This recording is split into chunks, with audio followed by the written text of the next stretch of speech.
తట్టను ముట్టేటప్పటికీ అది మట్టిగా మారిపోయింది. చి, ఈ మట్టి తట్టను నేను తీసుకుని పోతే ప్రజలు నన్ను ఏమనుకుంటారు అని అక్కడే పాడవేశాడు. ఈ విధంగా కాశీ దేవాలయంలోకి వచ్చినటువంటి ప్రతి వ్యక్తి కూడాను ఆ తట్టను ముట్టటము, అది మట్టిగా మారిపోవటము, విసిరిపోవటము ఈ విధంగా జరుగుతూ వచ్చింది. ఎట్టి పూజలు, ఎట్టి మంత్రములు, ఎట్టి యోగములు, ఎట్టి జపములు, ఎట్టి తపములు ఆచరించినటువంటి ఒక నామస్మరణ గావించేటువంటి ఒక భక్తుడు అందులో ప్రవేశించాడు. అతన్ని చూసేటప్పటికీ ఈ పూజారి, అయ్యో ఇతనెవరో కొత్త పూజారిగా ఉన్నాడు, అయ్యా మీరు తక్షణం వచ్చి ఈ తట్టను ముట్టండి అన్నాడు. నాయన, నాకు ఎట్టి ఆశలు లేవు, నేను దమాన్ని సాధించినటువంటి వాడు, నేను ఇంద్రియ నిగ్రహం కావించిన వాడు, నాకు ఎట్టి ఆశలు లేవు, కనుక నేను దానిని ముట్టను అన్నాడు. మా తృప్తి కోసమైనా మీరు ముట్టండి అని ప్రార్థించాడు పూజారి. సరే, పూజారి అసంతృప్తిపరచడం ఎందుకని తాను పోయి ముట్టాడు. ఆ తట్ట తేజోవంతమైనటువంటి యొక్క ప్రకాశంతో ప్రకాశిస్తూ వచ్చింది, అది మట్టిగా మారలేదు. అప్పుడు అక్కడ చేరినటువంటి ప్రజలందరూ కూడాను అతన్ని చేరి, అయ్యా మీరు ఏం చేస్తున్నారు, ఎట్టి పూజ చేస్తున్నారు, ఏ వ్రతము చేస్తున్నారు అని అనేక రకములుగా ప్రశ్నలు వేశారు. నాయన, నతపాంసి నతీర్థానాం నశాస్త్రాన జపానహి సంసార సాగరోత్తారే సజ్జనం సేవనవ్విన. నేను ఇతరులు సేవ చేస్తున్నాను, అంతేకాని ఎట్టి తపము, ఎట్టి జపము, ఎట్టి యజ్ఞము, ఎట్టి యాగములు నేను చేయటం లేదు. భగవంతునికి ఎంత ప్రీతియో ఈ బీదలు. ఈ కాశీ లోపల ఈ వింతను చూచే నిమిత్తమై అనేక మంది శ్రీమంతులు వస్తూ వచ్చారు.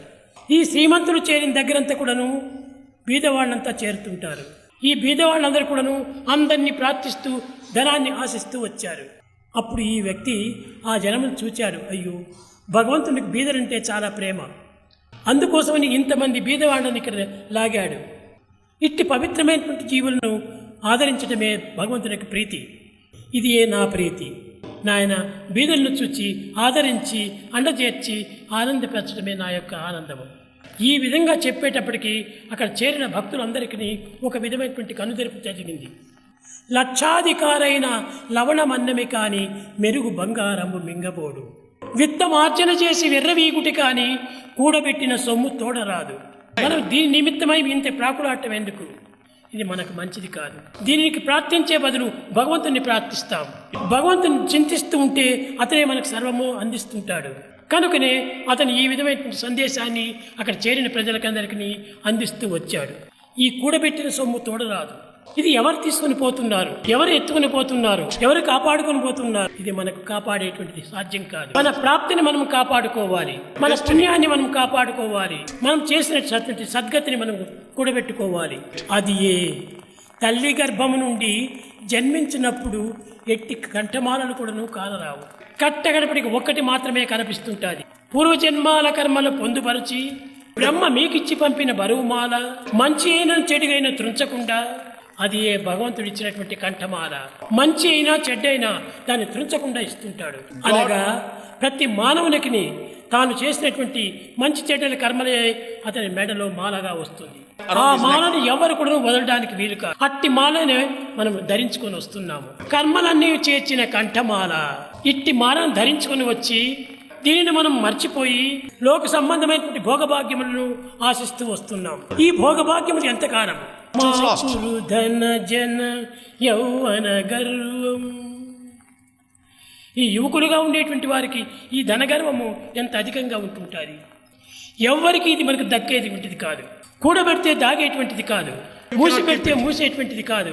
అట్టి దివ్యమైనటువంటి భవ్యమైనటువంటి యొక్క ప్రాప్తిధనాన్ని మనం కూడబెట్టుకోవాలి. ఈ విధమైనటువంటి యొక్క బోధలు చేసి ఆ పరమ భక్తుడు ఈశ్వరుడి దేవాలయం నుంచి వెళ్ళిపోయాడు. ఈశ్వరుడి దేవాలయం నుంచి తాను కాలు గడిచి బయటికి పోతుంటే ఆ తట్ట కూడా అతని వెంట వెళ్ళింది. ఆ తట్ట పోతుంటుంటే దాని వెంట అనేక కాసులంతా కూడా బయలుదేరినాయి. వారి వెంట ఈ భిక్షగాళ్ళందరూ కూడా వచ్చారు.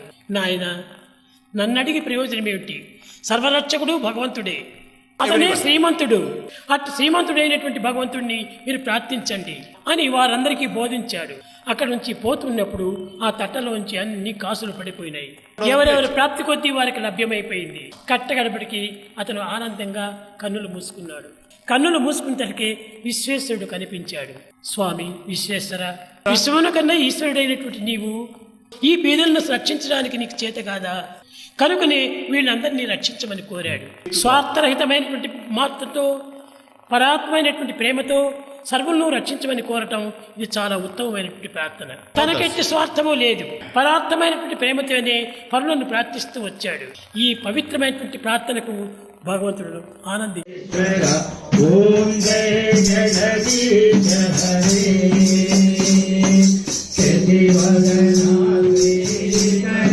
సర్వ ప్రాణపతే స్వామి సర్వ ప్రాణపతే ఆశ్రిత కల్పరసీత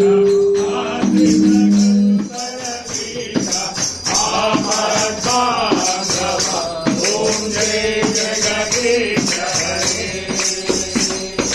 మాతా పితా గురు దైవము మరియం దయు మీరే స్వామి మరియం దయు మీరే బ్రహ్మ జగన్నాథ నాద బ్రహ్మ జగన్నాథ నాగేంద్ర జయన ఓం జయ జగదీశ హరే ఓం సత్య సాయి మహాదేవా మంగళహారతి అందుకో మంగళహారతి అందుకో మంగళ గిరిధారి ఓం జయ జగదీశ హరే నారాయణ నారాయణ ఓం సత్య నారాయణ నారాయణ ఓం సత్య నారాయణ నారాయణ